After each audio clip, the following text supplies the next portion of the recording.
Hey everyone, welcome back to the channel. Software Engineer K here, and we are going to be going through my new extreme bullish case scenario on OMI.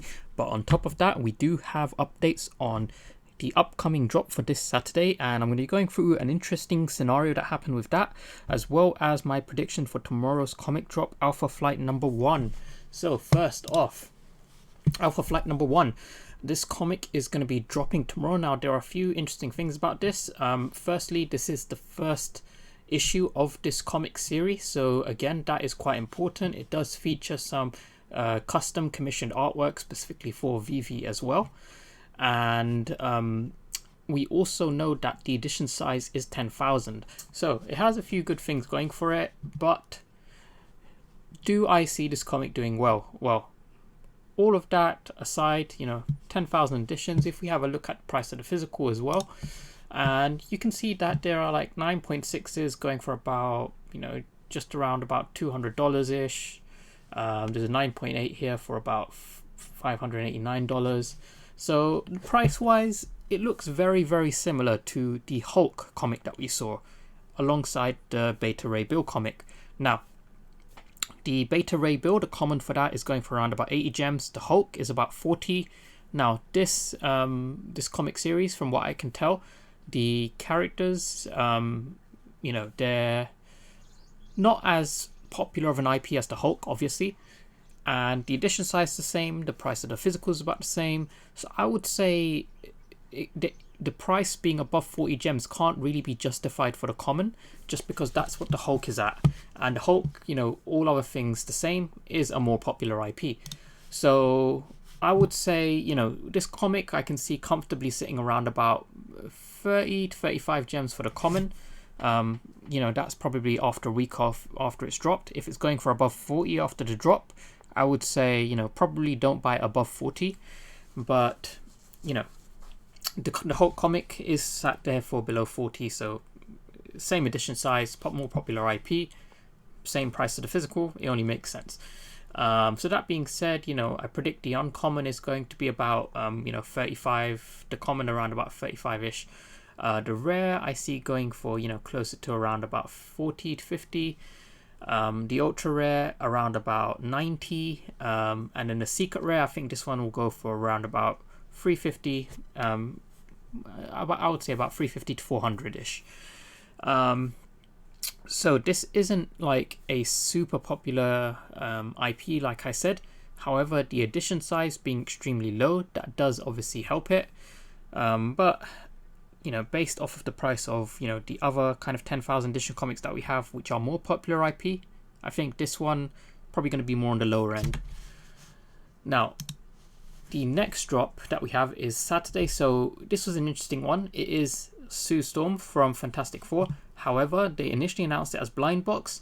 Then they said it was a mistake. It was going to be a normal drop, and the community wasn't really happy with that. I kind of voiced my, my dissatisfaction that it wasn't going to be blind box, just because I prefer the blind box system.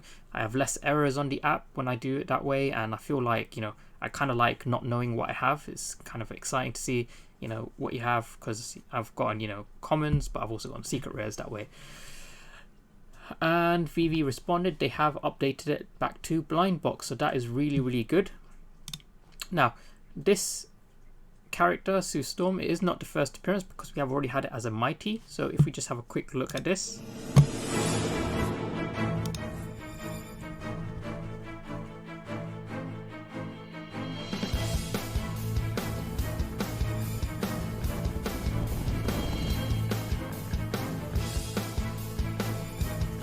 Okay, I'm going to pause it there. The invisible effect, that is really, really cool. I think that alone should give it some respect. I mean, I know the Storm had the really cool lightning, and that was super disrespected at like 200 gems for the ultra rare. But no, even though this isn't first appearance, like that is a pretty cool effect, going invisible.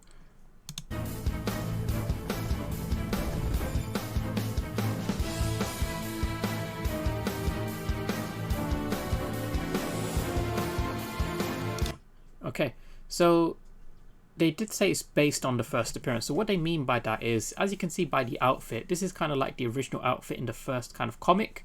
So when they say based on her first appearance, this isn't the first appearance on VeVe, but the style of it is based off of how she appeared in a comic book for the first time.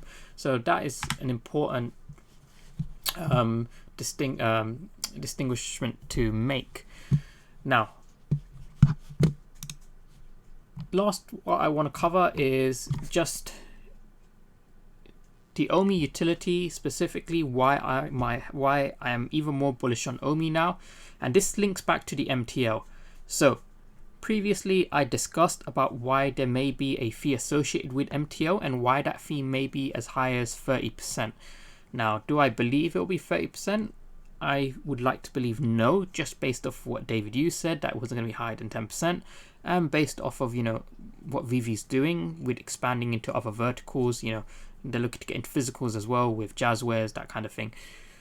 So they did say that they never planned for a cash out system. Now, I clarified and said that what they meant by that is they didn't intend for NFT to fiat to cash out. What they intended for was NFT to OMI cash out.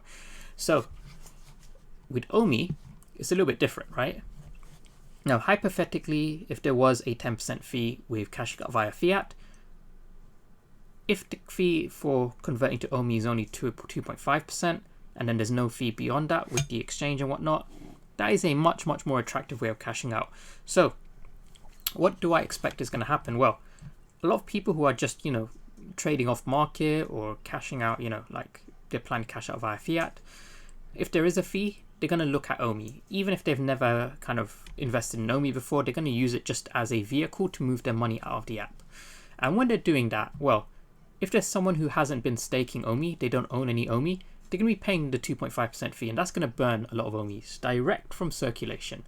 However, those of us who have a lot of OMI that want to use that OMI on the app to flip collectibles, because I'm telling you guys now, what's going to be happening is a lot of these whales that didn't have access to all of their liquidity before, they're going to start using their OMI to kind of sweep the floors and then sell those collectibles for OMI when it dips, and then kind of buy back those collectibles as OMI pumps. They're going to kind of like be moving off those patterns. The other whales who just didn't want to get involved with, you know, too heavily with VeVe, now that there's a direct way to use crypto in the app, they can just buy, you know, like 50 million OMI, just send it straight to the app and then go crazy with that. So they're going to start getting more involved as well. Those of us who, you know, aren't like super crazy whales or anything, we'll probably be staking, and staking gives a huge benefit, right? If it's 2.5% fee as standard, if you go for tier 2, which is only $5,000 worth of OMI stake, you only pay 0.5% transaction fee. If you go for tier 3, you only pay 0.25% transaction fee, even lower. Now, having your transaction fee lowered by like, you know, 2% doesn't sound that high. But if you're transacting, you know, $100,000 worth, which a lot of these whales do, then you save $2,000, right? And that is worth it. And if you're doing it regularly and your volume increases, then, you know, having that lower transaction fee definitely has a huge benefit. And that is compared to paying a 10 you know, potentially a 10% fee, if not more, if you want to just, you know, cash out via fiat. So there's going to be a much stronger case for people to use OMI if they've never bought any OMI before. And that is why I feel way more bullish, is if there is a lot of dissatisfaction around MTL, people will be forced to go down the OMI route, even if, you know, OMI is not their thing. And I think that's what's going to really push OMI price to surpassing, firstly hitting 2 cents and then surpassing that this year. But I don't want to go too bullish. I'm still going to be conservative. I'm going to say 2 cent OMI this year. That's kind of like still my prediction. But if this kind of OMI floor sweeping does happen, then yeah, I think we could kind of touch 2.5 cents, maybe push 3 cents, but I'm going to stick with 2 cents for now.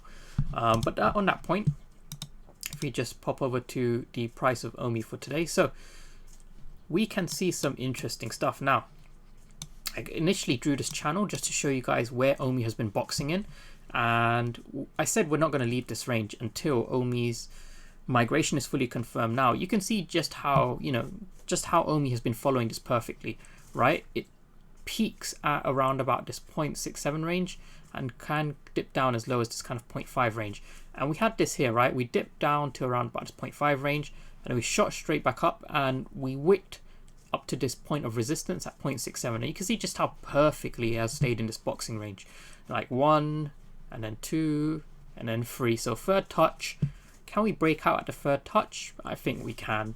You know, OMI's held well in this range, and every day that passes is a day closer to that OMI migration. And they have put out another article, so I think we're very, very close now. I am going to start moving my OMI, you know, to you know, the VeVe wallet for the staking. I'm going to probably move about $15,000 worth, just because it's important to note that if the price of OMI does go down, you have to add more OMI to maintain that $10,000 for staking, if you want to go for, like, let's say the maximum tier.